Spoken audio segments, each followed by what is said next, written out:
नमस्ते दोस्तों, यात्रा पथ चिन्ह चैनल में आपका बहुत बहुत स्वागत है। आज के इस सफर में हम आपको मध्य अमेरिका के एक बेहद खूबसूरत और अनोखे देश कोस्टा रिका की सैर पर ले जाने वाले हैं।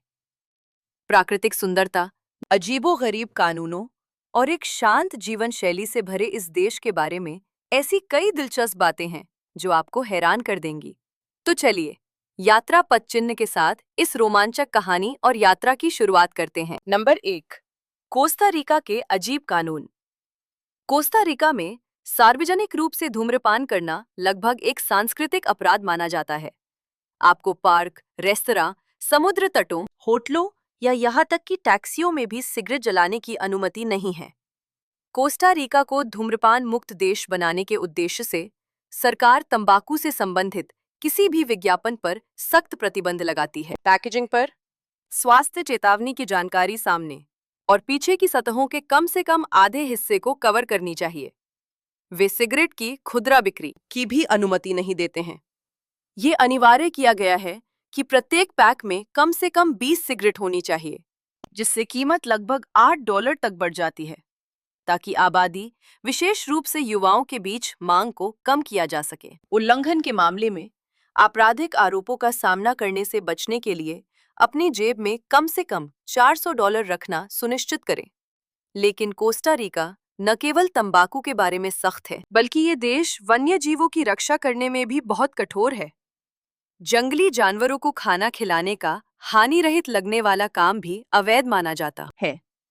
ऐसा इसलिए है क्योंकि ये आपके और उस पारिस्थितिकी तंत्र दोनों के लिए खतरा पैदा करता है, जिसे देश संरक्षित करने का प्रयास कर रहा है। माना जाता है कि इस कानून की उत्पत्ति टेरोस नदी, टारकोल्स रिवर के ऊपर बने पुल से हुई है, जहां पर्यटक अक्सर विशाल मगरमच्छों की प्रशंसा करने के लिए रुकते थे।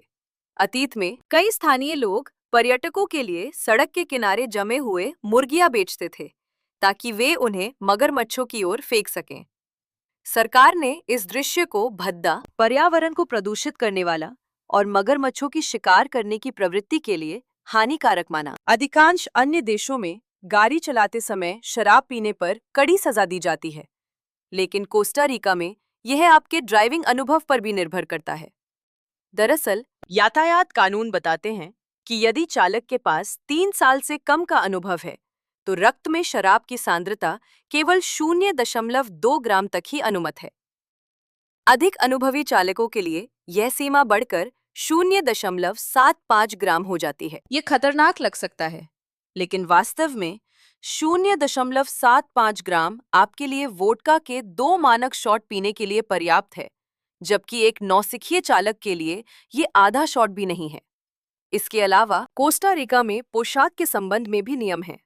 यदि आप सार्वजनिक संस्थानों में काम करने जाते हैं, तो shorts, tank top, flip flop या बहुत अधिक अनौपचारिक कपड़े पहनना अपमानजनक माना जाता है और आपको निश्चित रूप से दरवाजे पर ही रोक दिया जाएगा। यहाँ उचित रूप से कपड़े पहनना कार्यस्थल और अंदर काम करने वाले लोगों के प्रति गंभीरता और सम्मान दिखाने का एक तरीका माना जाता है। नंबर 2, एक धीमा देश। क्षेत्र के इतिहास में कोस्टा रिका को हमेशा एक ऐसे देश के रूप में देखा गया है जो अपने पड़ोसियों की तुलना में धीमी गति से चलता है। जब क्रिस्टोफर कोलंबस 1502 में कोस्टा रिका पहुंचे, तो इस भूमि पर उन्होंने केवल अजीब भाषाएं बोलने वाली स्वदेशी जनजातियों को देखा, जो प्राग ऐतिहासिक लोगों के समान जीवन व्यतीत कर रही थीं। इसका मतलब ये था कि उनके इतिहास ने कभी भी राजशाही या किसी प्रकार के स्वदेशी सामंती व्यवस्था को नहीं जाना था। इसकी तुलना में फ्रांस ने उसी वर्ष 23 राजाओं का अनुभव किया था, जबकि चीन में 217 थे। दिलचस्प बात यह है कि जब कोलंबस ने स्वदेशी लोगों को सोने के आभूषणों से सजे हुए देखा, तो उन्होंने इस क्षेत्र का नाम कोस्टा रिका रखा, जिसका अर्थ है समृद्ध तट। हालांकि जब स्पेनिश सेनाओं को भूमि का पता लगाने के लिए भेजा गया, तो उन्हें पता चला कि इस क्षेत्र में मध्य अमेरिका के कुल स्वर्ण भंडार का 2% से भी कम हिस्सा है। इस संपत्ति की कमी के कारण कोस्टा रिका को साम्राज्य का उपेक्षित सौतेला बच्चा माना जाने लगा। नतीजतन इसकी आबादी 1 सदी से भी कम समय में 4 लाख से गिरकर 15,000 से नीचे आ गई। इससे उनकी सभ्यता शेष विश्व से लगभग पिछड़ गई। ये धीमापन मध्य अमेरिका में चल रही स्वतंत्रता की लहर के दौरान भी प्रकट होता रहा। 15 सितंबर 1821 को साम्राज्य के कमजोर होने के साथ मध्य अमेरिकी महासंघ के देशों ने एक साथ स्पेन से स्वतंत्रता की घोषणा की। हालांकि कोस्टा रिका को इस घटना के बारे में जानने में लगभग 1 महीना लग गया, क्योंकि घोड़े पर ग्वाटेमाला से समाचार को लगभग 1000 किलोमीटर की यात्रा करनी पड़ी थी। 13 अक्टूबर 1821 तक ऐसा नहीं हुआ था कि कार्टागो शहर के लोगों को आधिकारिक तौर पर यह घोषणा मिली और उन्होंने अपनी स्वतंत्रता की घोषणा का आयोजन किया। 1948 तक 44 दिनों तक चले एक संक्षिप्त गृह युद्ध के बाद कोस्टा रिका ने एक नए संविधान के माध्यम से आधिकारिक तौर पर अपनी सेना को भंग कर दिया। ये निर्णय राष्ट्रपति जॉस फिगुरेस फेरर द्वारा संपूर्ण रक्षा बजट को शिक्षा और स्वास्थ्य सेवा में फिर से आवंटित करने के उद्देश्य से लिया गया था। तब से देश ने कोई भी स्थायी सशस्त्र बल नहीं रखा है। इसके बजाय कोस्टा रिका में घरेलू सुरक्षा सुनिश्चित करने के लिए केवल एक नागरिक पुलिस बल, सीमा पुलिस और पर्यावरण संरक्षण इकाइयां हैं। हालांकि वे आक्रमण के खतरे के बारे में बहुत अधिक चिंतित नहीं हैं। Costa Rica inter American treaty system का सदस्य है, जो यह निर्धारित करता है कि यदि क्षेत्र के किसी एक देश पर हमला होता है तो अन्य देश रक्षात्मक सहायता प्रदान करने के लिए बाध्य हैं। जैसा कि आप उम्मीद कर सकते हैं, संयुक्त राज्य अमेरिका भी एक सदस्य है और शायद कोई भी देश उनके साथ सीधे संघर्ष में नहीं पड़ना चाहेगा। नतीजतन कोस्टा रिका में शिक्षा के लिए आवंटित बजट वर्तमान में इसकी जीडीपी का लगभग 7% है, जो दुनिया में सबसे अधिक दरों में से एक है। राष्ट्रीय साक्षरता दर 97% से अधिक है और देश लगातार वैश्विक खुशी सूचकांक में शीर्ष पर रहता है। नंबर 3, मध्य अमेरिका की सबसे आकर्षक महिलाएं। कोस्टा रिका की महिलाएं अपनी चमकदार सुंदरता के लिए जानी जाती हैं, जिनकी विशेषता धूप से निखरी त्वचा, भूरी आंखें, एक परिष्कृत लैटिन नाक और एक संतुलित सुडौल काया है। वे कम से कम मेकअप के साथ एक साधारण शैली पसंद करती हैं और अधिकांश विशेष अवसरों पर भी एक प्राकृतिक रूप बनाए रखती हैं। कोस्टा रिका के स्वास्थ्य मंत्रालय के आंकड़ों के अनुसार 25 से 45 वर्ष की आयु की केवल 12% महिलाओं ने कॉस्मेटिक सर्जरी करवाई है, जो ब्राजील या कोलंबिया जैसे अन्य लैटिन अमेरिकी देशों में 30% से अधिक की औसत से काफी कम है। फिर भी द रिचेस्ट की एक रैंकिंग के अनुसार कोस्टा रिका की महिलाओं को अभी भी मध्य अमेरिका में सबसे सुंदर और आकर्षक माना जाता है। कई प्रसिद्ध चेहरे जैसे मॉडल ब्रेंडा कास्त्रो, जोहाना सोलेनो और फर्नांडो मोरा स्थानीय महिलाओं की सुंदरता के स्पष्ट उदाहरण हैं। एक दिलचस्प रिवाज जो कोस्टा रिका की महिलाओं की कृपा को दर्शाता है, वो है अपने पार्टनर से मिलने से पहले अपने होठों पर गुड़हल, हिबिस्कस के फूल रगड़ने की आदत। ये फूल देश का राष्ट्रीय फूल है और माना जाता है कि ये प्यार में सौभाग्य लाता है। लोक कथाओं के अनुसार होठों पर ताजे गुड़हल की पंखुड़ियों को धीरे से रगड़ने से फूल का प्राकृतिक लाल रंग निखर जाएगा, जिससे मुस्कान अधिक मधुर और प्यारी हो जाएगी। स्थानीय लोगों का ये भी मानना है कि ये प्रथा प्रेम के देवता का ध्यान आकर्षित करेगी और जीवन भर जोड़े के रिश्ते का समर्थन करेगी। हालांकि आधुनिक आंकड़े एक अलग कहानी बयां करते हैं। कोस्टा रिका के राष्ट्रीय सांख्यिकी और जनगणना संस्थान के अनुसार देश में तलाक की दर 45% को पार कर गई है, जो इसे लैटिन अमेरिका में सबसे अधिक दरों में से एक बनाती है। समाजशास्त्रियों का सुझाव है कि कई कोस्टा रिका की महिलाएं अपनी शादी में अकेलापन महसूस करती हैं, क्योंकि स्थानीय पुरुषों को अक्सर संवेदनशीलता की कमी वाला माना जाता है, जो भावनाओं को कम व्यक्त करते हैं और शायद ही कभी अपने कार्यों से परवाह दिखाते हैं। जीवन शैली और स्नेह की अभिव्यक्ति में भिन्नता के कारण कई जोड़े शुरुआती भावुक प्यार के बावजूद जल्दी ही अलग हो जाते हैं। नतीजतन हाल के वर्षों में स्थानीय महिलाओं ने धीरे धीरे सीमा पार रिश्तों की ओर अपना ध्यान केंद्रित किया है। वे पश्चिमी या उत्तरी अमेरिकी पुरुषों की ओर आकर्षित होती हैं, जिन्हें संचार में अधिक चौकस, सौम्य और परिष्कृत देखा जाता है। कई रिश्ते यात्रा के अनुभवों या संक्षिप्त मुलाकातों से शुरू होते हैं और फिर गंभीर प्यार में विकसित होते हैं। यदि आप एक पुरुष यात्री हैं, तो सबसे महत्वपूर्ण बात आपकी उपस्थिति या दिखावटी तारीफ नहीं है। ईमानदारी, शालीनता दिखाएं और प्रदर्शित करें कि आप वास्तव में उनकी भावनाओं की परवाह करते हैं। क्या आप कोस्टा रिका की महिलाओं का दिल जीतने के कुछ टिप्स जानना चाहेंगे? यदि हाँ, तो नंबर 3 के साथ एक टिप्पणी छोड़ें, क्योंकि मेरे पास साझा करने के लिए और भी बहुत कुछ है। नंबर 4, कुछ सांस्कृतिक पहलू जो आपको चौंका सकते हैं। टिपिंग। टिपिंग एक महत्वपूर्ण मुद्दा है जिसके बारे में आपको कोस्टा रिका में होने पर जागरूक होने की आवश्यकता है। बेशक, ये अनिवार्य नहीं है, क्योंकि टिप या सेवा शुल्क अक्सर कीमत में शामिल होते हैं। इसलिए कोस्टा रिका के लोगों को अतिरिक्त टिप देने की आवश्यकता महसूस नहीं होती है। हालांकि यदि आप अपने tour guide, driver, hotel housekeeping staff, bartender या आवास प्रबंधक को इनाम देना चाहते हैं, तो आप निश्चित रूप से ऐसा कर सकते हैं और इसकी बहुत सराहना की जाएगी। वास्तव में स्थानीय लोग भी अक्सर ऐसा ही करते हैं और मानक टिप लगभग 10% है, जो सेवा शुल्क के बराबर है। सेवा के बारे में आपकी धारणा के आधार पर आप कम या ज्यादा टिप दे सकते हैं। अगला, कोस्टा रिका में सक्रिय बिगड़ती सड़कों और लगातार ट्रैफिक जाम के साथ एक काफी खराब परिवहन प्रणाली है। इसलिए हमेशा रक्षात्मक रूप से ड्राइव करें, खासकर शहर में।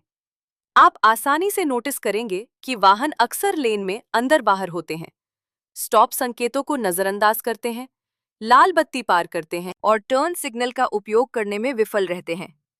बेशक, सभी कोस्टा रिका के लोग इस तरह से ड्राइव नहीं करते हैं, लेकिन अधिकांश करते हैं। यदि आप ट्रैफिक के बारे में चिंतित हैं, तो अन्य मैपिंग ऐप्स की तुलना में वास्तविक समय, रियल टाइम ट्रैफिक अपडेट और अधिक सटीक दिशा निर्देश प्रदान करने की क्षमता के लिए स्थानीय लोगों द्वारा वेज ऐप की अत्यधिक अनुशंसा की जाती है। कोस्टा रिका की संस्कृति का एक दिलचस्प पहलू ये है कि देर से आना कोई बुरी बात नहीं मानी जाती है। संयुक्त राज्य अमेरिका या यूरोपीय देशों में लोग आमतौर पर 5 मिनट पहले या कम से कम समय पर पहुंचते हैं। हालांकि कोस्टा रिका में इसकी उम्मीद करना इंद्रधनुष का पीछा करने जैसा है। वे 10 या 15 मिनट देर से या 1 घंटे की देरी से भी आ सकते हैं। इसलिए तनाव न लें या क्रोधित न हो। आपको बस आराम करने और इस आदत को स्वीकार करने की आवश्यकता है। अंत में, एक प्रतीत होने वाला मामूली विवरण जो कई यात्रियों के लिए सांस्कृतिक झटके का कारण बन सकता है, वह ये है कि कोस्टा रिका में आपको टॉयलेट पेपर को कभी भी टॉयलेट में फ्लश नहीं करना चाहिए। इसका कारण ये है कि कई शहरों में प्लम्बिंग सिस्टम बहुत छोटे हैं, केवल 2.5 से 3.5 सेंटीमीटर व्यास के। यहाँ तक कि तेजी से घुलने वाला कागज भी पाइपों को बंद कर सकता है, जिससे अप्रिय गंध पैदा हो सकती है और कभी-कभी पूरी इमारत तो खाली करने की आवश्यकता हो सकती है। इसलिए अधिकांश शौचालयों में आपको टॉयलेट के बगल में एक ढक्कन वाला कचरा डिब्बा मिलेगा। साथ ही स्पेनिश और अंग्रेजी दोनों में एक चेतावनी संकेत होगा जिस पर लिखा होगा, टॉयलेट पेपर फ्लश न करें। नंबर 5, विशेष अर्थव्यवस्था। कोस्टा रिका की कॉफी को दुनिया की सबसे बेहतरीन कॉफी में से एक माना जाता है, जिसकी औसत कीमत लगभग $30 प्रति किलोग्राम है, जो नियमित कॉफी से लगभग 10 गुना अधिक है। इस देश की कॉफी के लिए उच्च सम्मान इस तथ्य से उपजा है कि कोस्टा रिका केवल अरेबिका किस्म की खेती की अनुमति देता है, जो अपने नाजुक स्वाद, उज्ज्वल अम्लता, मीठे स्वाद और समृद्ध सुगंध के लिए प्रसिद्ध है। प्रत्येक बढ़ता हुआ क्षेत्र अपनी अनूठी विशेषताओं की पेशकश करता है। तराजू उज्ज्वल अम्लता और पुष्प नोट्स प्रदान करता है। ट्रेस रियोज एक हल्की और ताज़ा अनुभूति प्रदान करता है, जबकि सेंट्रल वैली अपनी सौम्य, मीठी और संतुलित प्रोफाइल के लिए जानी जाती है। इसके अतिरिक्त कोस्टा रिका के लोग अपने हनी प्रोसेस विधि के लिए प्रसिद्ध हैं, जहां कॉफी चेरी का छिलका हटाने के बाद प्राकृतिक म्यूसिलेज को बरकरार रखा जाता है और फिर धूप में सुखाया जाता है। जैसे ही म्यूसिलेज शहद जैसी स्थिरता में सूख जाता है, कॉफी बीन्स एक लंबे समय तक रहने वाले स्वाद और विशेष रूप से समृद्ध सुगंध के साथ मीठे हो जाते हैं। एक दिलचस्प तथ्य जो शायद कई लोग नहीं जानते हैं, वो ये है कि कोस्टा रिका 18वीं शताब्दी में कॉफी उत्पादन का व्यवसायीकरण करने वाला मध्य अमेरिका का पहला देश था। उस समय नागरिकों को कॉफी उगाने के लिए प्रोत्साहित करने के लिए सरकार ने इस शर्त पर मुफ्त जमीन प्रदान की कि प्राप्तकर्ता उस पर कॉफी के पेड़ लगाएंगे। इस नीति की बदौलत कॉफी 150 से अधिक वर्षों तक कोस्टा रिका की मुख्य निर्यात वस्तु बन गई, जबकि कॉफी ने कोस्टा रिका के लिए गुणवत्ता और संस्कृति के मामले में प्रतिष्ठा लाई है। केले को हरा सोना माना जाता है, जो देश की अर्थव्यवस्था और समाज को आकार देने में महत्वपूर्ण भूमिका निभाता है। कोस्टा रिका वर्तमान में दुनिया के सबसे बड़े केला निर्यातक देशों में से एक है, विशेष रूप से अमेरिका और यूरोपीय बाजारों के लिए। 19वीं शताब्दी के अंत से केले की खेती बड़े पैमाने पर की जाती रही है, जो तेजी से एक प्रमुख निर्यात उत्पाद बन गया, यहाँ तक कि कभी-कभी कॉफी से अधिक राजस्व भी उत्पन्न करता है। केले की खेती ने न केवल आर्थिक लाभ प्रदान किए हैं, बल्कि इसने कोस्टा रिका के परिदृश्य को भी बदल दिया है। अंतर्राष्ट्रीय बाजारों में केले के निर्यात को सुविधाजनक बनाने के लिए कई पहले रेलवे, बंदरगाह और परिवहन बुनियादी ढांचे का निर्माण किया गया था। नतीजतन कोस्टा रिका के लोग एक समय केले को वैश्विक व्यापार एकीकरण के शुरुआती चरणों के दौरान अर्थव्यवस्था की जीवनदायिनी के रूप में देखते थे। केले के उद्योग का प्रभाव अर्थव्यवस्था और बुनियादी ढांचे से परे राजनीतिक क्षेत्र में भी फैला हुआ है। यूनाइटेड फ्रूट कंपनी, जो आज के चिकिता ब्रांड की पूर्ववर्ती है, जैसे बड़े निगमों ने भूमि के विशाल हिस्सों और निर्यात श्रृंखलाओं को नियंत्रित करके महत्वपूर्ण शक्ति का प्रयोग किया। इससे कोस्टा रिका और कई पड़ोसी देश केले की खेती पर इतने अधिक निर्भर हो गए कि उन्हें बनाना रिपब्लिक कहा जाने लगा, जो इस फल पर अत्यधिक निर्भर देशों को संदर्भित करता है। नंबर 6, प्रकृति से प्यार करने वाला देश। कोस्टा रिका के बारे में सबसे दिलचस्प तथ्यों में से एक ये है कि देश के भूमि क्षेत्र का 25% से अधिक हिस्सा जंगलों से आच्छादित है और राष्ट्रीय उद्यानों या प्रकृति भंडार के रूप में संरक्षित है। यद्यपि यह पृथ्वी की सतह का केवल 0.03% हिस्सा घेरता है, कोस्टा रिका दुनिया की 5% जैव विविधता का घर है। वर्तमान में देश में लगभग 30 राष्ट्रीय उद्यान हैं, जिनमें से कई हाल ही में स्थापित किए गए हैं और प्रसिद्ध टिकाऊ पर्यटन स्थल बन गए हैं। कोस्टा रिका का दौरा करते समय यात्री टॉर्टुगेरो नेशनल पार्क का पता लगा सकते हैं, जो स्पाइडर बंदरों, हॉलर बंदरों, सफेद चेहरे वाले बंदरों, स्लॉथ, विभिन्न पक्षी प्रजातियों, सरीसृपों और विशेष रूप से लुप्तप्राय हरे समुद्री कछुए का घर है। इसके अतिरिक्त मोंटेवर्डे क्लाउड फॉरेस्ट रिजर्व एक अन्य लोकप्रिय गंतव्य है, जो 2000 से अधिक पौधों की प्रजातियों का दावा करता है, जिनमें कई दुर्लभ ऑर्किड शामिल हैं। ये 400 से अधिक पक्षी प्रजातियों और सैकड़ों स्तनधारी प्रजातियों का भी घर है। कुल मिलाकर कोस्टा रिका ने लगभग 800 विभिन्न पक्षी प्रजातियों को दर्ज किया है। एक अन्य उल्लेखनीय पार्क कुराकारा नेशनल पार्क है और साथ ही ला एमिस्टाड नेशनल पार्क, जो देश का सबसे बड़ा रिजर्व है, जो पनामा सीमा तक फैला हुआ है और इसे यूनेस्को की विश्व धरोहर स्थल के रूप में मान्यता दी गई है। कोस्टा रिका दुनिया की सबसे समृद्ध जैव विविधता वाले देशों में से एक है। ये वन्यजीवों की 5 लाख से अधिक प्रजातियों का घर है, जिनमें से कई दुर्लभ और लुप्तप्राय हैं। प्रकृति प्रेमियों और उन लोगों के लिए जो जानवरों को उनके प्राकृतिक आवास में देखना चाहते हैं, कोस्टा रिका वास्तव में एक आदर्श गंतव्य है।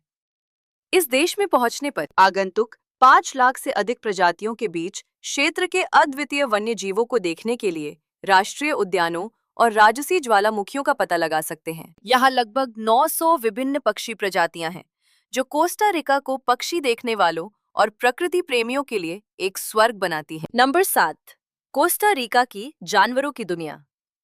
अपनी समृद्ध जैव विविधता के अलावा कोस्टा रिका पशु प्रेमियों के लिए एक वास्तव में विशेष स्थान का घर है।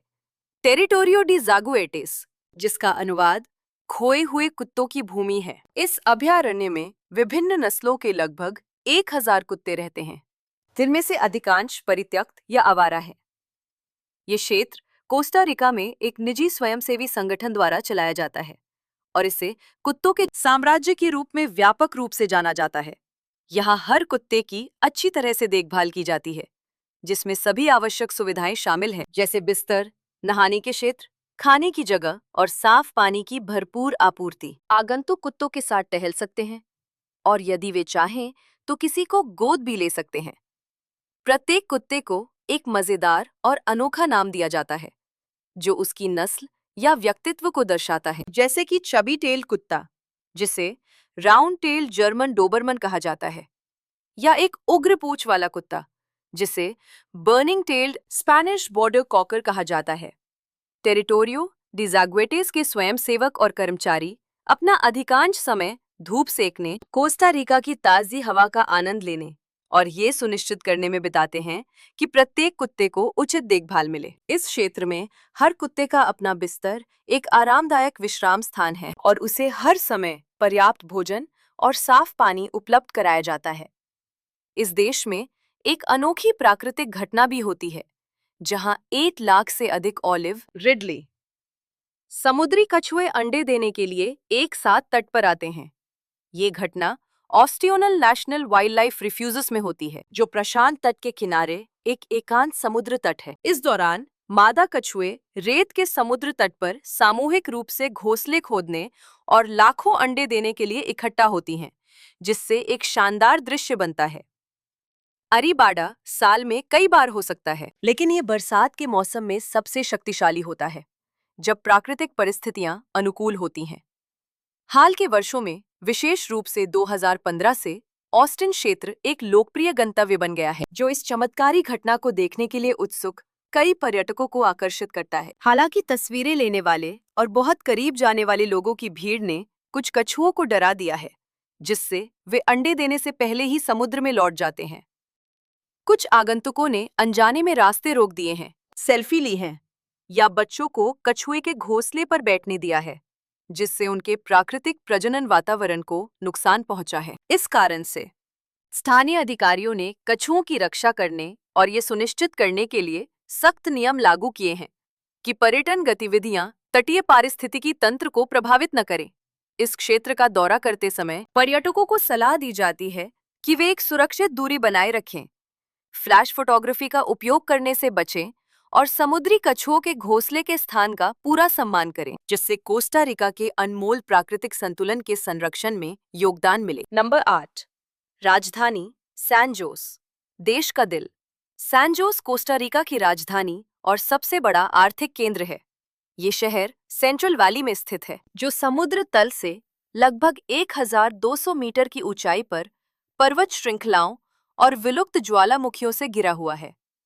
सैन जोस सिर्फ 44 वर्ग किलोमीटर के क्षेत्र में फैला है, लेकिन 1 लाख से अधिक लोग काम के लिए रोजाना अंदर और बाहर आते जाते हैं, जिससे पीक आवर्स के दौरान जनसंख्या घनत्व दोगुना हो जाता है।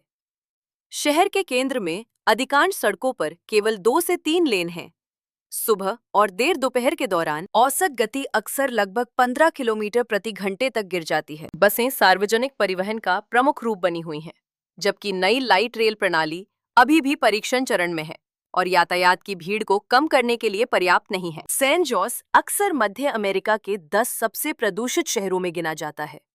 आसपास के औद्योगिक क्षेत्रों में वाहनों से होने वाला उत्सर्जन अक्सर फाइन पार्टिकुलेट मैटर PM 2.5 की सांद्रता को विश्व स्वास्थ्य संगठन की अनुशंसित सीमाओं को पार कर जाता है, खासकर शुष्क मौसम के दौरान। धुंध की एक पतली परत लगभग साल भर शहर को ढक कर रखती है, जो एक विशिष्ट वातावरण बनाती है, जो धुंधला और उज्ज्वल दोनों होता है। उष्णकटिबंधीय सूरज के तहत सैन जोस में जल निकासी प्रणाली गीले मौसम के दौरान भारी वर्षा को पर्याप्त रूप से संभालने में असमर्थ है। कुछ ही घंटों की बारिश के बाद पासेओ कोलन और एवेनिडा सेगुंडा जैसे कई केंद्रीय क्षेत्रों में जलभराव हो सकता है। पश्चिमी पहाड़ियों से पानी नीचे बहता है, अपने साथ मिट्टी और मलबा लाता है, जो यातायात को पंगु बना देता है और निवासियों के जीवन को अस्त व्यस्त कर देता है। शहर की 60% से अधिक आबादी के पास स्थिर पाइप जलापूर्ति तक पहुंच नहीं है। कई घरों को अभी भी भूजल निकालने के लिए कुएं खोदने पड़ते हैं, जिससे समय के साथ मिट्टी कमजोर हो जाती है। अधिकारियों ने कुछ क्षेत्रों में स्थानीयकृत भूमि धंसने के जोखिम की चेतावनी दी है और पूरे सिस्टम में पानी की आपूर्ति प्रणाली को उन्नत करने की योजना लागू की है। इन चुनौतियों के बावजूद सैन जोस कोस्टा रिका के विकास का एक स्तंभ बना हुआ है। शहर राष्ट्रीय GDP में 25% से अधिक का योगदान देता है और वित्तीय, वाणिज्यिक और प्रशासनिक गतिविधियों केंद्र के रूप में कार्य करता है। कोस्टा रिका की 70% से अधिक प्रौद्योगिकी और अंतर्राष्ट्रीय सेवा कंपनियों का मुख्यालय यहाँ है, जिसमें इंटेल और प्रॉक्टर एंड गैम्बल जैसे प्रमुख निगम शामिल हैं। नवीकरणीय ऊर्जा को प्राथमिकता देने वाली नीतियों और स्वच्छ प्रौद्योगिकी में निवेश के लिए धन्यवाद। सैन जोस हरित अर्थव्यवस्था क्षेत्र में एक प्रमुख गंतव्य बन रहा है। सामाजिक रूप से सैन जोस देश में 97% से अधिक उच्चतम साक्षरता दर का दावा करता है। शहर में 20 से अधिक विश्वविद्यालय और अनुसंधान संस्थान हैं, जिनमें कोस्टा रिका विश्वविद्यालय शामिल है, जो मध्य अमेरिका का सबसे बड़ा शैक्षिक और अनुसंधान केंद्र है। कई अंतर्राष्ट्रीय संगठन अपने स्थिर राजनीतिक वातावरण और उच्च सुरक्षा स्तरों के कारण सैन जोस को अपने क्षेत्रीय मुख्यालय के रूप में चुनते हैं। स्थानीय अधिकारी शहरी जीवन स्तर में सुधार के उद्देश्य से कई परियोजनाओं को लागू कर रहे हैं। इनर सिटी सबवे सिस्टम ने अपने निर्माण के प्रारंभिक चरण की शुरुआत की है, जबकि सार्वजनिक स्थान को बढ़ाने के लिए नए पार्क और ग्रीनवे विकसित किए जा रहे हैं। शहर का लक्ष्य है कि 2050 तक पूरी सार्वजनिक परिवहन प्रणाली स्वच्छ ऊर्जा पर काम करे। नंबर 9, कोस्टा रिका में नाइट लाइफ। कोस्टा रिका न केवल दिन के दौरान अपनी प्रकृति और शांति के लिए प्रसिद्ध है, बल्कि ये एक जीवंत और विविध नाइट लाइफ का भी दावा करता है, जो देश में जीवन की आधुनिक गति को स्पष्ट रूप से दर्शाता है। जैसे ही सूरज डूबता है, सैन जोस, टैमारिंडो और जैको जैसे प्रमुख शहर जीवंत होने लगते हैं। केंद्रीय सड़कें जगमगा उठती हैं, बार से लैटिन संगीत हवा में भर जाता है और शाम का माहौल दिन के समय की तुलना में एक पूरी तरह से अलग ऊर्जा बिखेरता है। राजधानी सैन जोस देश में नाइट लाइफ के केंद्र के रूप में कार्य करती है। बैरियो एस्केलेंटे क्षेत्र एक असाधारण गंतव्य है, जिसमें दर्जनों बार, रेस्तरां और क्राफ्ट ब्रूअरीज है। ये वो जगह है जहां कोस्टा रिका के युवा और अंतर्राष्ट्रीय आगंतुक अक्सर शाम को इकट्ठा होते हैं। यहाँ के अधिकांश प्रतिष्ठान आधी रात या उसके बाद तक खुले रहते हैं, जिनमें कुछ स्थानीय ब्रूअरीज मध्य अमेरिका में सर्वश्रेष्ठ माने जाते हैं। इसके अतिरिक्त शहर के केंद्र के पास एल पुएब्लो क्षेत्र नाइट क्लब, कॉकटेल बार और लाइव संगीत मंचों वाला एक मनोरंजन परिसर है, जो सप्ताहांत में बड़ी संख्या में पर्यटकों को आकर्षित करता है। राजधानी से परे तटीय क्षेत्र एक अलग माहौल पेश करते हैं। प्रशांत तट पर जैको शहर देश में सबसे बड़े पार्टी हब के रूप में प्रसिद्ध है। इसके 4 किलोमीटर से अधिक लंबे समुद्र तट के साथ बार भोर तक खुले रहते हैं, जिनमें लाइव संगीत और बाहरी सराय वाले क्लब शामिल हैं। जैको पूरे वर्ष कई संगीत कार्यक्रमों और छोटे त्योहारों की मेजबानी भी करता है, विशेष रूप से दिसंबर से अप्रैल तक चरम पर्यटन सीजन के दौरान। उत्तरी तट पर टैमारिंडो शहर प्रवासियों और दीर्घकालिक पर्यटकों के समुदाय को आकर्षित करता है। ये बीच पार्टियों, एक दोस्ताना माहौल और सर्फर्स की विशेषता वाली आरामदेह जीवन शैली के लिए प्रसिद्ध है। कोस्टा रिका में नाइट लाइफ केवल पार्टी हॉटस्पॉट तक ही सीमित नहीं है। हेरेडिया और अलाहुवेला जैसे छोटे शहरों में शाम की गतिविधियां स्थानीय संस्कृति से घनिष्ठ रूप से जुड़ी हुई हैं। कई निवासी मूवी नाइट्स, पार्क में टहलने या छोटे कैफे में लाइव संगीत का आनंद लेने का विकल्प चुनते हैं। संगीत समारोह और सड़क कार्यक्रम भी नियमित रूप से आयोजित किए जाते हैं, जिनमें सबसे प्रसिद्ध फिएस्टास दी पामारेस है, जो जनवरी में 2 सप्ताह का त्योहार है, जिसमें परेड, संगीत कार्यक्रम और रात के मेले होते हैं। कोस्टा रिका में सख्त शोर नियंत्रण और संचालन घंटे के कानून हैं, इसलिए आवासीय क्षेत्रों में अधिकांश बार और क्लबों को रात 2:00 बजे से पहले बंद होना चाहिए। नतीजतन हलचल भरी नाइट लाइफ के बावजूद शहर व्यवस्था और सुरक्षा बनाए रखते हैं। बढ़ी हुई गश्त और निगरानी कैमरे लगाने के कारण पिछले 1 दशक में डाउनटाउन सैन जो में रात के समय अपराध दर में 30% से अधिक की कमी आई है। नंबर 10, प्रसिद्ध पर्यटन स्थल एरेनल। ज्वालामुखी कोस्टा रिका के सबसे राजसी प्राकृतिक प्रतीकों में से एक है। ला फोर्टूना शहर के पास स्थित एरेनल कभी देश का सबसे सक्रिय ज्वालामुखी था, जिसके 1968 के ऐतिहासिक विस्फोट ने क्षेत्र के परिदृश्य को पूरी तरह से बदल दिया था। आज ये अभी भी प्रकृति की शक्ति की सास का प्रतीक है, लेकिन ये एक लोकप्रिय पर्यटन स्थल बन गया है, जो हर साल हजारों आगंतुकों को आकर्षित करता है। वे पहाड़ की ढलानों के चारों ओर घुमावदार पगडंडियों पर पदयात्रा करने, ठंडे हुए लावा प्रवाह की प्रशंसा करने और विशेष रूप से भूतापीय ऊर्जा से बने प्राकृतिक गर्म झरनों का आनंद लेने के लिए आते हैं। एरिनल के शिखर से आसपास की झील और हरे भरे जंगलों का दृश्य एक जीवंत पेंटिंग की तरह सामने आता है। स्थानीय निवासी इस पहाड़ पर गर्व करते हैं और उन्होंने कुशलतापूर्वक टिकाऊ पर्यटन विकसित किया है। प्रकृति द्वारा प्रदान की गई प्राचीन सुंदरता को संरक्षित करते हुए आगंतुकों का स्वागत करते हैं। यदि एरेनिल धरती माता की शक्ति का प्रतिनिधित्व करता है, तो मोंटेवर्डे क्लाउड फॉरेस्ट रहस्य और शांति का क्षेत्र है। यहाँ का वातावरण साल भर धुंध के एक पतले आवरण में ढका हुआ प्रतीत होता है, जिससे हर कदम धीमा और भावनाओं से भरा हुआ लगता है।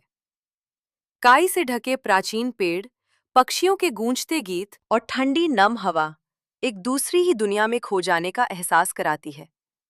पेड़ों की चोटी के बीच झूला, पुलों के पार चलते हुए आगंतुक पक्षियों की सैकड़ों प्रजातियों को देख सकते हैं। विशेष रूप से अपने पन्ना जैसे पंखों वाले प्रसिद्ध क्वेट्ज़ल को।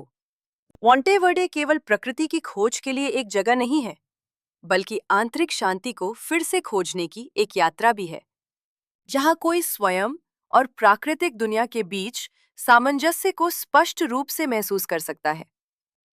मोंटेवर्डे के रहस्यमय माहौल के विपरीत मैनुएल एंटोनियो बीच जीवंत उष्णकटिबंधीय रंग प्रस्तुत करता है। सफेद रेत, नीला समुद्र और घने वर्षावन एक आश्चर्यजनक परिदृश्य में विलीन हो जाते हैं, जो दुनिया के सबसे खूबसूरत राष्ट्रीय उद्यानों में से एक बनाते हैं। अपने छोटे आकार के बावजूद मैनुएल एंटोनियो बंदरों, स्लॉथ और कई विदेशी पक्षियों के साथ एक समृद्ध पारिस्थितिकी तंत्र का दावा करता है। आगंतुक कछुओं और डॉल्फिन को देखने के लिए स्नॉर्कलिंग, कयाकिंग या बोट टूर में भाग ले सकते हैं। स्थानीय सरकार संरक्षण पर बहुत जोर देती है। प्राकृतिक दृश्यों की सुरक्षा के लिए प्रत्येक दिन आगंतुकों की संख्या को सीमित करती है। ये सुनिश्चित करती है कि ये स्थान अपनी लंबे समय से चली आ रही प्रसिद्धि के बावजूद अपने प्राचीन आकर्षण को बनाए रखे। और उत्तर में टॉर्टुगेरो नेशनल पार्क समुद्री कछुओं का साम्राज्य है। हर साल जुलाई से अक्टूबर तक सैकड़ों हरे कछुए अपने अंडे देने के लिए काले रेत के समुद्र तटों पर लौटते हैं, जिससे एक चमत्कारी दृश्य बनता है। मैंग्रोव के माध्यम से बुने गए नहरों की जटिल प्रणाली इस क्षेत्र की खोज को विशेष रूप से खास बनाती है। आगंतुक केवल नाव द्वारा नेविगेट कर सकते हैं, चुपचाप पेड़ों के पार बहते हुए, शांत पानी पर छाया डालते हुए। टॉर्टुगेरो न केवल अपने परिदृश्य के लिए मनोरम है, बल्कि संरक्षण प्रयासों में भी गहरा महत्व रखता है। कछुए के अंडे और आसपास के प्राकृतिक वातावरण की रक्षा के लिए सालाना कई अंतर्राष्ट्रीय स्वयंसेवक कार्यक्रम आयोजित किए जाते हैं। अंत में ग्वानाकास्टे क्षेत्र है, जहां संस्कृति और प्रकृति मिलती है। प्लाया कोंचल और फ्लेमिंगो जैसे प्रसिद्ध समुद्र तटों के अलावा ये क्षेत्र प्राचीन चोरोटेगा लोगों की सांस्कृतिक पहचान को संरक्षित करता है। लोक त्योहार, मारिम्बा नृत्य और पूरा विदा की भावना स्थानीय लोगों के जीवन में स्पष्ट रूप से व्यक्त की जाती है। पर्यटक विशाल खेतों में घोड़ों की सवारी कर सकते हैं, कृषि फार्मों का दौरा कर सकते हैं या तटीय इको लॉज में आराम कर सकते हैं। ग्वानाकास्टे एक ऊर्जावान कोस्टा रिका का एक व्यापक चित्र है, जहां लोग, संस्कृति और प्रकृति सामंजस्यपूर्ण रूप से एक साथ मिलते हैं। नंबर 11, कोस्टा रिका के सबसे रहस्यमय स्थान। कोस्टा रिका के दक्षिणी भाग में स्थित दिकिस घाटी में सैकड़ों विशाल पत्थर के गोले चुपचाप जंगलों और घास के मैदानों के बीच बिखरे पड़े हैं, जैसे वे भूले हुए ग्रह हों। इन्हें डिकिस स्फीयर्स के रूप में जाना जाता है, एक पुरातात्विक विरासत जिसने शोधकर्ताओं को दशकों से हैरान कर रखा है। ग्रैनोडायराइट से बने, जो एक प्रकार की चट्टान है जो इतनी कठोर होती है कि इसे आदिम उपकरणों से उकेरा नहीं जा सकता। प्रत्येक गोला पूरी तरह से गोल है, जिसकी सतह इतनी चिकनी है कि प्रकाश उस पर धातु की तरह फिसलता है। इस क्षेत्र में कभी निवास करने वाले प्राचीन चिपचन लोगों को धातु विज्ञान या सटीक माप तकनीकों का कोई ज्ञान नहीं था। फिर भी वे ऐसी वस्तुएं पीछे छोड़ गए जो आधुनिक दुनिया को ये सवाल करने के लिए मजबूर करती हैं। स्टील के औजारों के बिना एक सभ्यता ऐसे पूर्ण आकार कैसे बना सकती है? रहस्य केवल उनके निर्माण में ही नहीं है, बल्कि उन्हें कैसे ले जाया गया और व्यवस्थित किया गया, इसमें भी है। कुछ गोले पत्थर की खदानों से दसियों किलोमीटर दूर ऊंचे क्षेत्रों में पाए गए हैं, जिनमें घसीटने के रास्ते या यांत्रिक निशान का कोई सुराग नहीं है। कुछ को ग्रीष्मकालीन संक्रांति, समर सोल्स्टिस पर सूर्योदय की दिशा में सटीक रूप से संरेखित किया गया है, जिससे पता चलता है कि पूर्वजों ने उन्हें खगोलीय अवलोकन उपकरणों के रूप में इस्तेमाल किया होगा। कुछ विद्वानों का प्रस्ताव है कि ये गोले सत्ता का प्रतीक हैं, जो नेताओं के प्रभुत्व का प्रतिनिधित्व करते हैं। दूसरों का मानना है कि वे पत्थर के स्टार मैप हैं, जो ब्रह्मांड की उन्नत समझ के प्रमाण हैं। हालांकि ये सब अटकलें ही बनी हुई हैं। काई से ढके गोलों के बीच खड़े होकर किसी को ऐसा लगता है जैसे वह किसी प्राचीन स्मृति में कदम रख रहा है, जहां समय ने भाषा को धुंधला कर दिया है। सूर्यास्त पत्थर की सतहों पर एक हल्की चमक डालता है, जो पवित्र और मायावी दोनों की भावना पैदा करता है। जैसे कि हर परिपूर्ण वक्र के भीतर रहस्य अभी भी छिपे हुए हैं। यदि डिकिस्फियर्स लोगों को इस बात से चकित कर देते हैं कि प्राचीन हाथ क्या कर सकते थे, तो उत्तर में रियो सेलेस्टे, प्रकृति में असंभव लगने वाली किसी चीज से दुनिया को चकित कर देता है। नदी टेनोरियो नेशनल पार्क से होकर बहती है, जो एक ऐसा फिरोजा, नीला, टर्क्वेज ब्लू रंग प्रदर्शित करती है, जो इतना चमकीला है कि लगता है कि इसे रासायनिक रूप से रंगा गया है। लेकिन नहीं, यह एक नाजुक ऑप्टिकल प्रतिक्रिया का परिणाम है। जहां दो धाराएं मिलती हैं, वहां सिलिका कण सल्फर के साथ प्रतिक्रिया करते हैं, जिससे एक प्रकाश प्रकीर्णन प्रभाव, लाइट स्कैटरिंग इफेक्ट पैदा होता है, जो पानी को शानदार रूप से नीला बना देता है। फिर भी रहस्य यहीं खत्म नहीं होता। जब बारिश होती है तो पानी बिल्कुल साफ हो जाता है। जब सूरज चमकता है तो ये गहरे, सम्मोहक नीले रंग में बदल जाता है। इस परिवर्तन को नियंत्रित करने वाले नियम अभी भी केवल आंशिक रूप से ही समझे गए हैं। स्वदेशी लोगों का मानना है कि दुनिया का निर्माण करते समय भगवान ने इसी नदी में आकाश के पेंट ब्रश को धोया था, जिससे नीले रंग की ऐसी छाया पीछे रह गई जिसका कहीं और कोई मुकाबला नहीं है। विज्ञान कुछ परावर्तक तंत्रों की व्याख्या कर सकता है, लेकिन रियो सेलेस्टे के सामने खड़े होने पर जो भावनाएं महसूस होती हैं, उन्हें तर्क के माध्यम से व्यक्त नहीं किया जा सकता। घने वर्षावन के बीच झरने की आवाज धातु जैसे नीले पानी में गिरती है, जिसमें नमी के हर पतले आवरण से प्रकाश परावर्तित होता है। सब कुछ धीमा लगता है, और यहाँ तक कि सबसे अधिक वैज्ञानिक सोच वाले व्यक्ति भी ये महसूस किए बिना नहीं रह सकते कि इस स्थान पर कुछ ऐसा है जो मानव समझ से परे है। नंबर 12, प्रसिद्ध व्यंजन। कोस्टा रिका का व्यंजन सादगी, ताजगी और प्रकृति से निकटता का एक नाजुक मिश्रण है। पहली डिश जिसे मिस नहीं किया जा सकता वो है गैलो पिंटो, एक चावल और बीन का मिश्रण जिसे यहाँ नाश्ते की आत्मा माना जाता है। इसकी उत्पत्ति बचे हुए भोजन का उपयोग करने की ग्रामीण प्रथा से हुई है, लेकिन समय के साथ ये व्यंजन एक राष्ट्रीय प्रतीक बन गया है। सफेद चावल और काली बीन्स को धनिया, प्याज, मिर्च और लिजानो सॉस के साथ मिलाकर तला जाता है, जो एक विशिष्ट मसाला है जो एक समृद्ध मीठा और नमकीन स्वाद बनाता है। एक साधारण व्यंजन होने के बावजूद गैलो पिंटो हर सुबह कोस्टा रिका के लोगों की मितव्ययिता, गर्मी और गौरव की भावना का प्रतीक है। यदि गैलो पिंटो सादगी का प्रतीक है, तो कैसाडो पूर्णता का प्रतिनिधित्व करता है। स्पेनिश में कैसाडो का अर्थ विवाहित होता है, और व्यंजन का नाम उस अर्थ को दर्शाता है।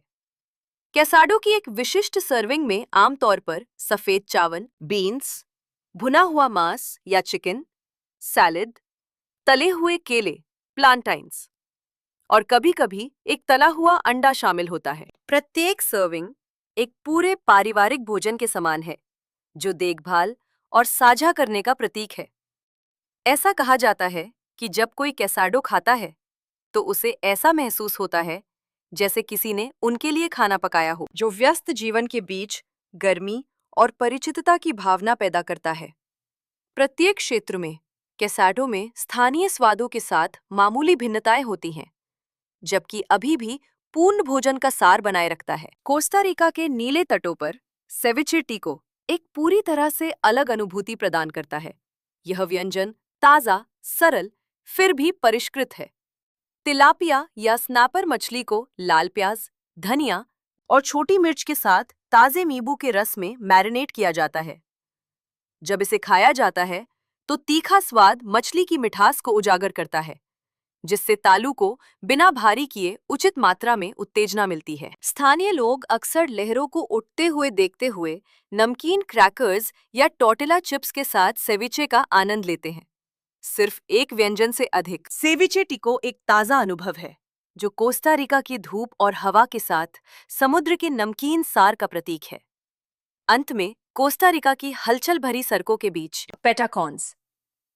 पेटाकॉन्स की कुरकुरी आवाज वहां से गुजरने वाले किसी भी व्यक्ति के लिए अनूठा आकर्षण है। कच्चे केले को काटा जाता है, हल्का तला जाता है, चपटा किया जाता है और फिर कुरकुरा होने तक दोबारा तला जाता है। नमक छिड़का जाता है और बीन डिप या गुआकामोल के साथ परोसा जाता है। पेटाकॉन्स एक लोकप्रिय स्नैक है जो छोटे सड़क किनारे स्टालों से लेकर समुद्र तट के बार तक हर कोने में पाए जाते हैं। आजकल कई शेफ रचनात्मक रूप से इस साधारण डिश को आधुनिक पाक अनुभव में बदलने के लिए समुद्री भोजन या बीफ टॉपिंग जोड़ते हैं। साधारण नाश्ते से लेकर पारिवारिक भोजन या स्ट्रीट स्नैक्स तक कोस्टा रिका का व्यंजन लगातार अपने प्राकृतिक स्वादों और जीवन शक्ति से भरपूर साधारण जीवन की खुशी को बरकरार रखता है। नंबर 13, अनोखे त्योहार जिनके बारे में यात्रियों को पता होना चाहिए। पामारेस फेस्टिवल। पामारेस के छोटे से शहर में कोस्टा रिका के लोगों के लिए नए साल का प्रतीक है, जो 2 सप्ताह तक चलने वाले जीवंत माहौल के साथ आता है। ये सबसे लोकप्रिय कार्यक्रमों में से एक है, जो बड़ी संख्या में स्थानीय लोगों और पर्यटकों को समान रूप से आकर्षित करता है। इन दिनों हर सड़क संगीत, रंगीन रोशनी और हंसी से भर जाती है।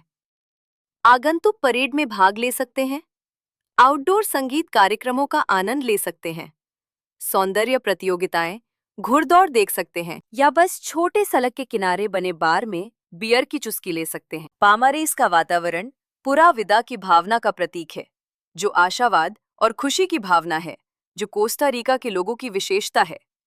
कई स्थानीय लोगों के लिए ये काम को एक तरफ रखने और सामूहिक आनंद में डूबने, ऊर्जा से भरे नए साल का स्वागत करने का समय है। गुआनाकास्ते क्षेत्र में लाइबेरिया बुल फाइटिंग फेस्टिवल एक पूरी तरह से अलग माहौल प्रस्तुत करता है। ये त्योहार 19वीं शताब्दी का है और घास के मैदानों में मवेशी पालकों और काउबॉय के जीवन से निकटता से जुड़ा हुआ है। इस त्योहार को जो अनोखा बनाता है वो है गैर घातक नॉन लेथल सांडों की लड़ाई, जहां इंसान और जानवर दोनों अपनी बहादुरी और कौशल का प्रदर्शन करते हैं। इसके अतिरिक्त टोप के रूप में जानी जाने वाली घोड़ा परेड, लोक मरिम्बा संगीत और अलाव के चारों ओर रात भर चलने वाले उत्सव होते हैं। स्थानीय लोग इसे ग्रामीण जीवन में साहस और गौरव का जश्न मनाने के अवसर के रूप में देखते हैं, जहां परंपराओं और पहचान को पीढ़ियों से संरक्षित किया गया है। आज लाइबेरिया फेस्टिवल एक जीवंत सांस्कृतिक विरासत बन गया है, जो उत्तर पश्चिमी कोस्टा रिका की अनूठी संस्कृति को देखने के लिए हर जगह से आगंतुकों को आकर्षित करता है। अंत में ज़ारसेरो हाईलैंड्स में मार्च में आयोजित होने वाला फूल उत्सव शांति और रोमांस की भावना लाता है। जब फूल खिलते हैं तो रंगीन उद्यान और जटिल रूप से काटे गए टोपरी क्षेत्र को एक जीवंत कैनवस में बदल देते हैं। सर्वश्रेष्ठ उद्यानों, फूल प्रदर्शनियों, फूल परेड और जैविक उपज मेलों की प्रतियोगिताएं बड़ी संख्या में आगंतुकों को आकर्षित करती हैं। ये त्योहार न केवल पारंपरिक फूल उगाने के पेशे का सम्मान करता है, बल्कि टिकाऊ पर्यटन को भी बढ़ावा देता है, प्राकृतिक पर्यावरण का संरक्षण करता है और प्रकृति के साथ सद्भाव को बढ़ावा देता है। नंबर 14, रहने का खर्च। यदि आप कोस्टा रिका जाने या रहने पर विचार कर रहे हैं, तो रहने की लागत को समझना बहुत महत्वपूर्ण है। खासकर सैन जोस या लाइबेरिया जैसे बड़े शहरों में दैनिक खर्च व्यक्तिगत आदतों और विकल्पों के आधार पर काफी भिन्न हो सकते हैं। केंद्रीय क्षेत्रों में एक बेडरूम वाले अपार्टमेंट का औसत किराया आमतौर पर $650 से $850 प्रति माह होता है। उपनगरीय क्षेत्रों या छोटे तटीय शहरों में ये आंकड़ा आमतौर पर अधिक किफायती होता है, लगभग $400 से $550। ये आपको अपनी आवश्यकताओं के अनुसार अपने बजट को लचीले ढंग से समायोजित करने की अनुमति देता है। कोस्टा रिका में सार्वजनिक परिवहन प्रणाली काफी विकसित है, विशेष रूप से बसें, जो परिवहन का सबसे लोकप्रिय और किफायती साधन है। कम दूरी के लिए बस का किराया लगभग 0.5 से $1 है। यदि आप तेजी से और अधिक आराम से यात्रा करना पसंद करते हैं, तो टैक्सी या राइड हेलिंग ऐप जैसे उबेर आसानी से उपलब्ध हैं, जिसमें एक छोटी यात्रा का औसत किराया लगभग $2 से $3 है। इसके अतिरिक्त सेल्फ ड्राइविंग यात्राओं के लिए कार किराए पर लेना एक आकर्षक विकल्प है, जिसमें औसत किराए की कीमत लगभग $35 से $45 प्रतिदिन होती है, जिसमें ईंधन और बीमा लागत शामिल नहीं है। भोजन के संबंध में, यदि आप घर पर खाना बनाना पसंद करते हैं, तो स्थानीय बाजारों या सुपरमार्केट में किराने के सामान की लागत आमतौर पर प्रति माह लगभग $150 से $200 होती है। यदि आप अक्सर बाहर खाते हैं, तो एक साधारण भोजन की कीमत लगभग $2 से $4 होती है, जबकि मिड रेंज रेस्तरां में भोजन स्थान और सेवा शैली के आधार पर $8 से $12 तक हो सकता है। कुल मिलाकर कोस्टा रिका में एक आरामदायक जीवन शैली बनाए रखने के लिए एक अकेले व्यक्ति को प्रति माह लगभग $800 से $1000 का बजट रखना चाहिए। एक अधिक मितव्ययी जीवन शैली के साथ खर्चों को लगभग $600 तक कम किया जा सकता है, जबकि यदि आप अधिक मनोरंजन और यात्रा गतिविधियों का आनंद लेना चाहते हैं, तो ये आंकड़ा $1200 या उससे अधिक तक बढ़ सकता है। नंबर 15, यात्रियों के लिए टिप्स। कोस्टा रिका में उष्णकटिबंधीय वर्षावनों या ज्वालामुखीय क्षेत्रों की खोज करते समय आगंतुकों को पार्क रेंजरों के निर्देशों का सख्ती से पालन करना चाहिए और चिन्हित पगडंडियों पर रहना चाहिए। भूभाग बहुत फिसलन भरा हो सकता है और घनी वनस्पति नेविगेशन रास्ता खोजना को मुश्किल बना देती है। ऐसे कई मामले सामने आए हैं जहां पर्यटकों ने तस्वीरें लेने के लिए शॉर्टकट अपनाया और फिर खो गए या खड्डों में गिर गए। आगंतुकों को बिना फिसलन वाले जूते पहनने चाहिए, टॉर्च ले जाना चाहिए, पीने का पानी साथ लाना चाहिए और अकेले जाने से बचना चाहिए, विशेष रूप से दोपहर में जब कोहरा तेजी से छा जाता है। सैन जोस या टैमरिंडो जैसे प्रमुख पर्यटन शहरों में यात्रियों को सड़क पर अजनबियों से सस्ते टूर के प्रस्तावों से बचना चाहिए। कई पर्यटकों को गैर मौजूद यात्राओं के लिए जमा राशि का भुगतान करने का धोखा दिया गया है या खतरनाक स्थानों पर ले जाया गया है। सुरक्षा के लिए टूर केवल आधिकारिक पर्यटक सूचना डेस्क, प्रतिष्ठित होटलों में या कोस्टा रिका पर्यटन संस्थान द्वारा प्रमाणित वेबसाइटों के माध्यम से बुक किए जाने चाहिए। भुगतान करने से पहले चालान इनवॉइस का अनुरोध करने की सलाह दी जाती है और विवादों के मामले में एक प्रति सुरक्षित रखें। टैक्सियों का उपयोग करते समय आगंतुकों को यह सुनिश्चित करने की आवश्यकता है कि मीटर काम कर रहा है और कार की छत पर आधिकारिक टैक्सी का चिन्ह प्रदर्शित है। बिना लाइसेंस वाली टैक्सी ड्राइवर अक्सर मीटर चालू नहीं करते हैं और कीमतों पर बातचीत से बचने के लिए जानबूझकर खराब अंग्रेजी बोल सकते हैं। पर्यटकों को अंदर जाने से पहले अनुमानित किराए के बारे में पूछना चाहिए। लाइसेंस प्लेट की एक तस्वीर लेनी चाहिए और सुरक्षा के लिए इसे किसी मित्र या होटल को भेज देना चाहिए। यदि ड्राइवर कोई असामान्य व्यवहार प्रदर्शित करता है, तो भीड़-भाड़ वाले क्षेत्र में रुकने के लिए कहना और तुरंत बाहर निकल जाना उचित है। ग्रामीण क्षेत्रों में गैस स्टेशनों या छोटी दुकानों पर रुकते समय यात्रियों को भुगतान को लेकर सतर्क रहना चाहिए। कुछ जगह विदेशी आगंतुकों का फायदा उठाते हैं, जो मुद्रा के मूल्य वर्ग नोटों से अपरिचित होते हैं। उन्हें कम छुट्टे पैसे देने या कम मूल्य वर्ग के बिलों की अदला बदली करने के लिए भुगतान करने से पहले ये महत्वपूर्ण है कि प्रत्येक बिल की सावधानीपूर्वक जांच करें और काउंटर पर ही छुट्टे पैसों को गिन लें। यदि क्रेडिट कार्ड का उपयोग कर रहे हैं, तो अनुरोध करें कि कर्मचारी आपके सामने कार्ड को स्वाइप करे और 2 बार पैसे कटने से बचने के लिए रसीद अपने पास रखें। और ये थे कोस्टा रिका के बारे में 15 दिलचस्प तथ्य। हमें उम्मीद है कि इन तथ्यों ने आपको इस आकर्षक देश के बारे में एक नया दृष्टिकोण प्रदान किया होगा। यदि आपको यह वीडियो मददगार लगा, तो लाइक करना, सब्सक्राइब करना और नोटिफिकेशन बेल को चालू करना ना भूलें, ताकि आप हमारी आगामी यात्राओं से ना चूकें। किस तथ्य ने आपको सबसे अधिक प्रभावित किया? कृपया नीचे एक टिप्पणी छोड़ें। हमें आपके विचार जानकर खुशी होगी। दी गई जानकारी केवल संदर्भ के लिए है, इसलिए कृपया कोई भी निर्णय लेने से पहले अपना स्वयं का शोध रिसर्च करें। इस अद्भुत सफर में हमारे साथ जुड़ने के लिए यात्रा पदचिह्न की पूरी टीम की ओर से आपका बहुत बहुत धन्यवाद।